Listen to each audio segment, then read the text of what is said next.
Tiap pagi, Dika harus menyiapkan uang kembalian, mencatat pemasukan dan pengeluaran. Terkadang harus rela kehilangan pembeli hanya karena tak ada uang pas. Hidup berjalan seperti itu setiap hari, lambat, ribet, dan terbatas. Hingga suatu ketika, sebuah perubahan kecil datang, sederhana bentuknya tapi besar dampaknya. Sebuah kode QR yang mengubah segalanya. Dan dari sanalah cerita ini dimulai tentang sebuah warung kecil, seorang pemilik biasa, dan sebuah perjalanan luar biasa menuju dunia transaksi digital.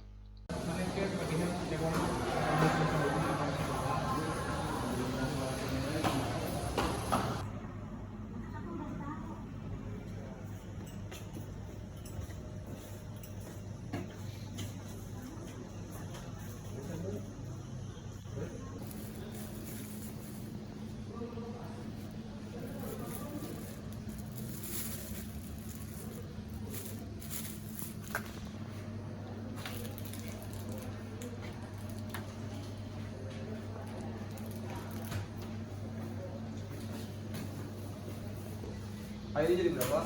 Ya 5.000. Saya. Ini jadi berapa? Jadi 5.000. Bisa QRIS gak? Karis. Apa karis? Oh gak bisa ya? Ya, kayaknya nggak bisa. Maaf. Oh gak jadi ya? Ya.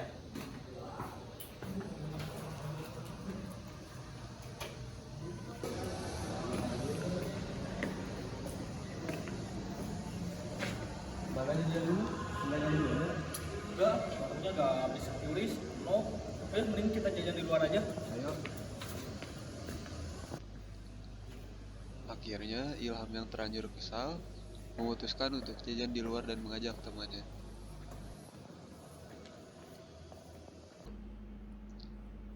Pagi itu di depan etalase, Dika terlihat sedang membuka buku mutasi warungnya, yang ternyata pemasukannya setiap minggu tak kunjung naik. Tak ada senyuman, tak ada juga keluhan. Angka-angka di buku itu memang belum banyak berubah, tapi Dika tahu warung ini adalah bagian dari harinya.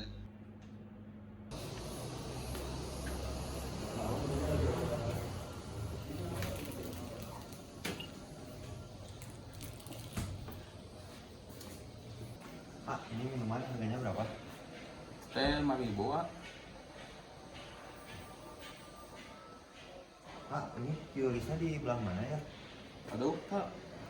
Saya teh belum punya keris. Oh, Belum. punya. Aduh, Ya. masa warung zaman sekarang nggak punya QRIS? Rata-rata warung zaman sekarang udah ada e-wallet, jadi lebih gampang untuk bertransaksi. Oh, ya sih. Soalnya penjualan warung juga agak turun, karena banyak yang cancel, nggak ada keris sama alasannya. Ya udah, biar AA-nya tahu, biar saya nanti jelasin secara simpelnya. Boleh. QRIS, sebuah metode pembayaran digital yang semakin dibutuhkan di zaman sekarang. Tanpa banyak bicara, Dero menunjukkan cara kepada Dika. Dika memperhatikan dengan seksama bukan karena ia paham langsung, tapi karena ia sadar ini adalah langkah penting untuk membuat warung kecilnya menjadi sedikit lebih siap menghadapi masa depan.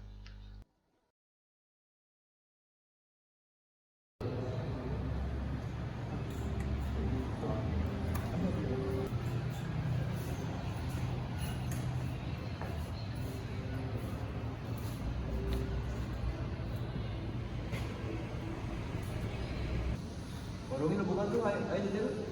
Nggak masa, nggak bisa QRIS gua. Ah, yaudah, terima aja.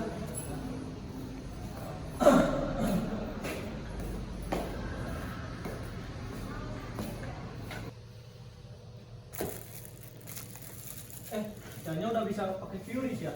Iya, ini udah ngerti. Jadi sekarang bisa pakai QRIS. Oh bagus bagus. Jadi gampang.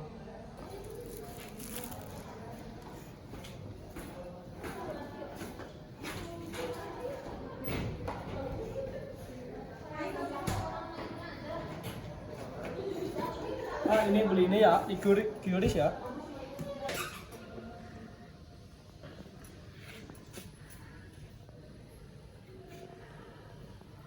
Yang gua jadi berapa? Jadi 7.000. 7.000 ya? Ya.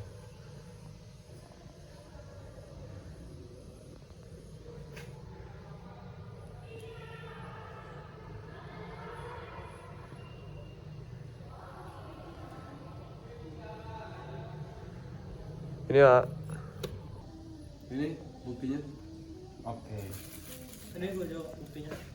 Oke, udah. Makasih ya. Kasih. Nah, sama-sama. Nah kalau gini mah kan enak. Gampang bayarnya.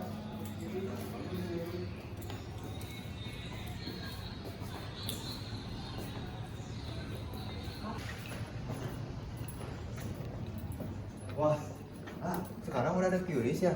Ya udah, ini juga gak ngasih tahu. Wah mantap, saya mau belanja dulu ya. Boleh. Dimulai dari hari itu, Dika jadi lebih leluasa untuk bertransaksi, tak perlu lagi repot mencari uang kembalian atau menolak pembeli karena tak punya receh. Semua berubah sejak Dero memperkenalkan QRIS kepadanya, bukan cuma sekedar alat bayar, tapi simbol dari perubahan zaman. Inilah yang disebut dengan disrupsi era digital, sebuah masa ketika teknologi tak hanya membantu, tapi juga memaksa kita untuk berubah, termasuk dalam hal bertransaksi. Dulu uang tunai jadi raja, sekarang QR dan dompet digital mulai menggantikannya perlahan. Transformasi ini bukan hanya terjadi di kota besar, tapi juga merambat ke sudut-sudut warung kecil seperti milik Dika. Mau tak mau, warung-warung, toko-toko, bahkan pedagang kaki lima pun harus ikut menyesuaikan diri. Bukan karena tren semata, tapi karena tuntutan zaman yang terus bergerak maju. Digitalisasi transaksi bukan lagi pilihan, tapi keharusan. Dan dari sinilah perjalanan baru Dika dan warungnya dimulai menuju di mana era teknologi dan tradisi bisa berjalan berdampingan.